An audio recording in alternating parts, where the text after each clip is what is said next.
Ko je? Ćao. Ajde sedimo pa idemo da popričamo.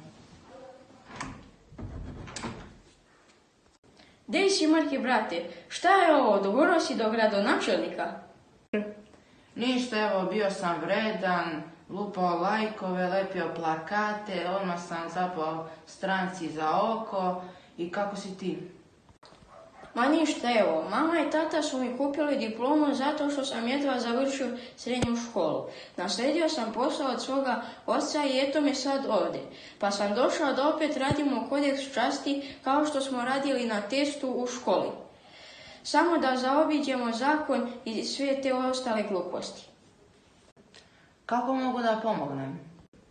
Treba mi zemljište u šumi pored Tamiša, da napravim jednu fabriku, da se sve loše hemikalije slivaju u reku. Za početak ću koristiti stabla za mašine, a poslije ću koristiti ugalj, da uštedim koju milijardu. Ne znam da ne zagađa mnogo ta tvoja fabrika.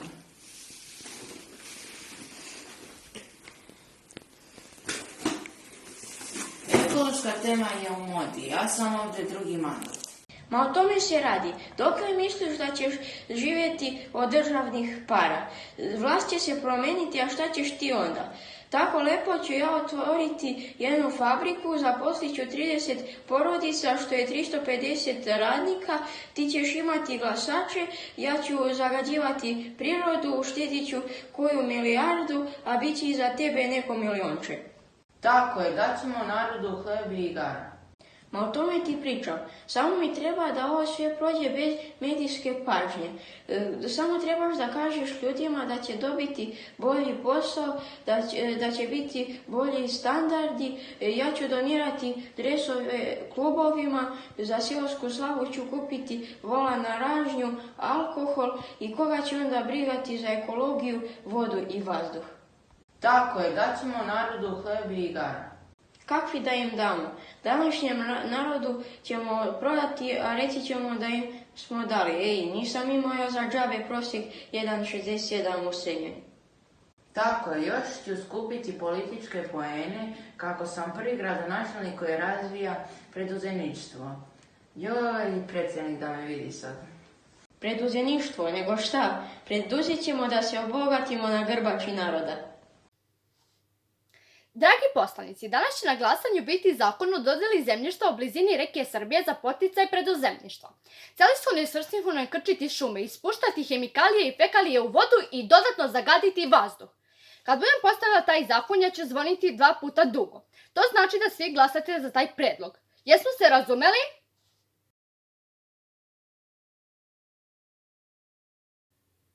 Stavljam zakon na glasanje.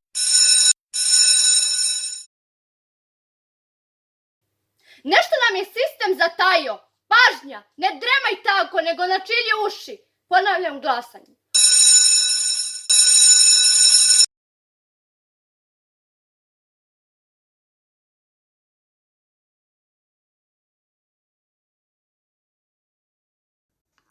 I naša zemlja je na crnoj listi. 10 najzagađenijih u svetu. Ne vidim da se radi na prevenciji i otklanjanju uzroka problema, već se naprotiv otvaraju fabrike prljave industrije. I ova koji niče u blizini naše reke dodatno će zagaditi našu okolinu. Umjesto da se pokrene da državno, lokalno rukovodstvo očisti pluća našeg grada, opštine, zemlje, ono odlučuje da nas dodatno guši. Pominjem ulaganja u zaštitu životne sredine koji kao da postoje samo na papiru, jer efekta ni u jednoj sferi nema. Dragi gospodine, kako se osjećate u našem gradu? Ima skoro skari, ti su reakcijama na prašinu i alergene i u više navrata mi se dešava da posle boravka napolju osjećam peckanje u nosu, u grlu, u očima. I da posle večera moram da pijem lek protiv alergije jer to kašljem.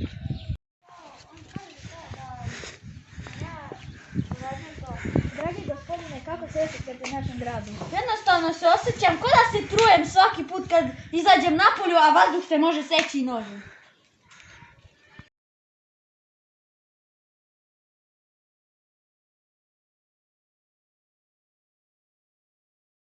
Naš najveći, najpametniji, najlepši gradonačelnik ima lepe vesti za sve nas. Hajde, recite nam. Hvala vam na ovom uvodu, ali da nema ove stranke za mene, ja ne bi bio toliko dobar. Naša stranka je najjača, pa sam i ja. I tako vam dovodim čoveka koji je sjedio sa mnom u đačkoj klupi, zajedno smo delili užinu i sad smo spremni da dajemo našem narodu posao. On ima uspešnu fabriku, a naša stranka je najjača. Svi vi koji ste ljubomorni ste gubitnici, a mi smo pobednici. Hvala na objašnjenju. Šta vi kao biznismen kažete, optužuju vas ekolozi da uništavate planetu? Kako ja uništavam planetu? Ja spašavam planetu od siromaštva tako što dajem posao ljudima da zarade za hleb. Bolje da ljudi umiru zbog zagađenja punog stomaka nego praznog.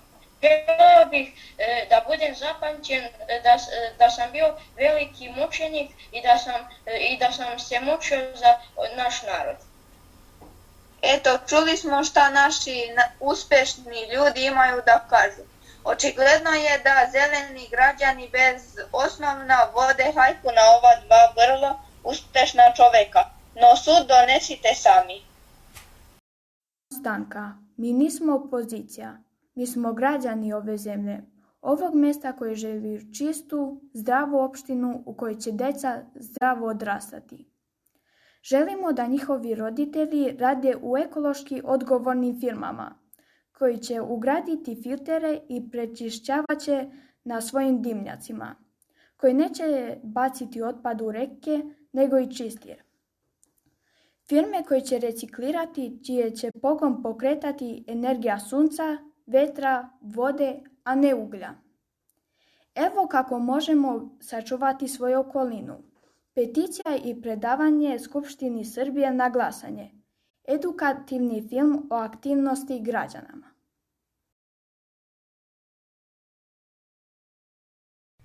Javno zagovaranje u Narodnoj skupštini Republike Srbije.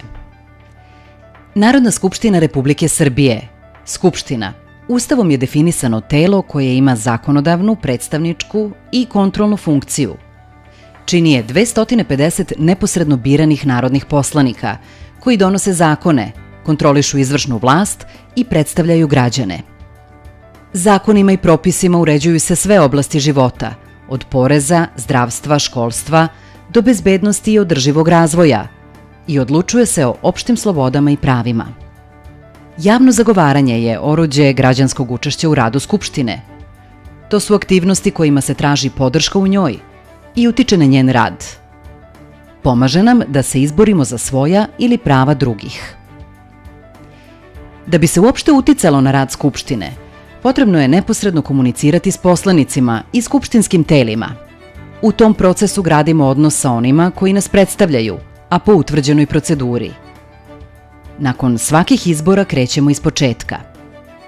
Skupština donosi zakone, a zakon mogu predložiti narodni poslanici, vlada, Skupština autonomne pokrajine ili 30.000 birača, kao i Zaštitnik građana ili Narodna banka Srbije, ali samo iz svojih nadležnosti. Javno slušanje koje se zakazuje po odluci skupštinskih odbora jedan je od načina da se neka tema aktualizuje ili da se povede debata o nekom problemu primene zakona. Javnim zagovaranjem se, u dogovoru s poslanicima, takva debata otvara.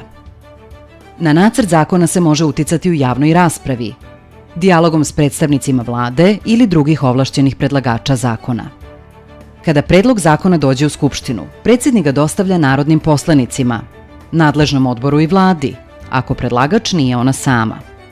Pošto se veliki broj zakona donosi po hitnom postupku, za uspeh javnog zagovaranja važni su brzina, informisanost, povezivanje i priprema. Da bi se pojedine odredbe predloga zakona promenile, treba podneti amandman. Amandman je naš predlog za izmenu ili dopunu predloga zakona. amandman mogu da podnesu poslanik ili predlagač zakona, kao i nadležni odbor Skupštine.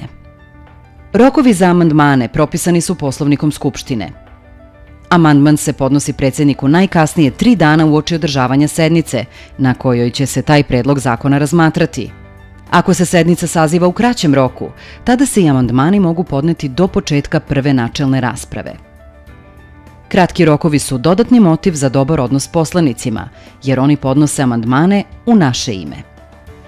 Kada predlog zakona uđe u proceduru, o njemu se izjašnjavaju nadležni odbori.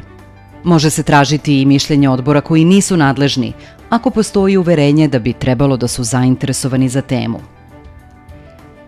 Zelena stolica u Odboru za zaštitu životne sredine jedini je dosad uspostavljen mehanizam saradnje skupštinskih odbora i organizacija civilnog društva. U Skupštini postoje i tematske neformalne grupe za zainteresovane poslanike, Ženska parlamentarna mreža i Zelena poslanička grupa. Kada se amandmani dostave, predlagač zakona ili njegov ovlašćeni predstavnik i nadležni odbor ih razmatraju, nakon čega predlažu poslanicima koje da prihvate, odnosno odbiju. U tom periodu je rad s poslanicima posebno važan. Treba ih obavestiti o predloženom amandmanu i tražiti njihovu ličnu podršku.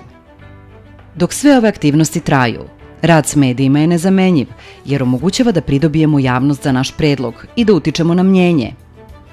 Stavovi stranaka o pitanjima koje mediji postave u vezi s našom idejom takođe mogu da pomognu.